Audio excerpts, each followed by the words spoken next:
జగన్మోహన్ రెడ్డి గారు అనుకుంటున్నాడు బీసీలంటే వీళ్లకు పల్లకీలు మోసే బోయిలు అనుకుంటున్నారు. కాదని నిరూపించాల్సిన అవసరం ఉంది. బీసీలు బ్యాక్వర్డ్ క్లాస్ కాదు, బ్యాక్ బోన్ సొసైటీ కానీ నిరూపించుకుంటామని జై హో బీసీ. బీసీ కులాలన్నిటికీ ఎంతసేపు యాచించే స్థాయి నుంచి శాసించే స్థాయిలో బీసీ కులాలు ఉండాలని మనస్ఫూర్తిగా ఆకాంక్షించేవాడిని, కోరుకునేవాడిని. బీసీ కులాలు భారతదేశపు సంస్కృతికి సాంప్రదాయాలకి వెన్నెముక. బీసీ కులాలు లేని సమాజం, బీసీ కులాలు లేని భారతదేశం మనం ఊహించుకోలేము.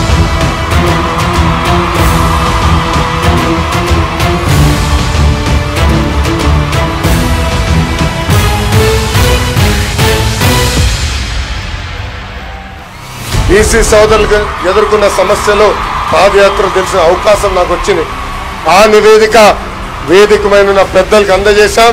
అది మన అధ్యక్షులు చంద్రబాబు నాయుడు గారు బీసీ డిక్లరేషన్ లో భాగంగా మన సమస్యలు పరిష్కరిస్తారు.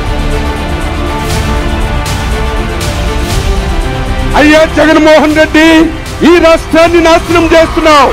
బలహీన వర్గాలని, హరిజన గిరిజన వర్గాలని ఈ 5 సంవత్సరాల్లో ఓచకవత కోస్తున్నావు. ఇది ధర్మమా? ఇది న్యాయమా? నువ్వు చేసింది తప్పని నొత్తెత్తి మాట్లాడితే మమ్మల్ని అరెస్ట్ చేసి జైలు పెడతావా? మీ రుణం తీర్చుకోవాలి.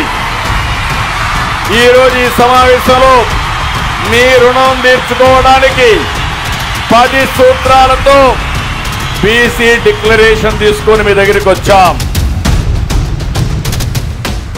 3 మీటింగులకి రాష్ట్రం మొత్తం వైసీపీ గిజగిజలాడుతున్నారు. ఓటమి తప్పదు. ఇంకొక 2-3 మీటింగ్లు అయితే మీకు అడ్రస్ కూడా గల్లంటూ డిపాజిట్ కూడా రావు.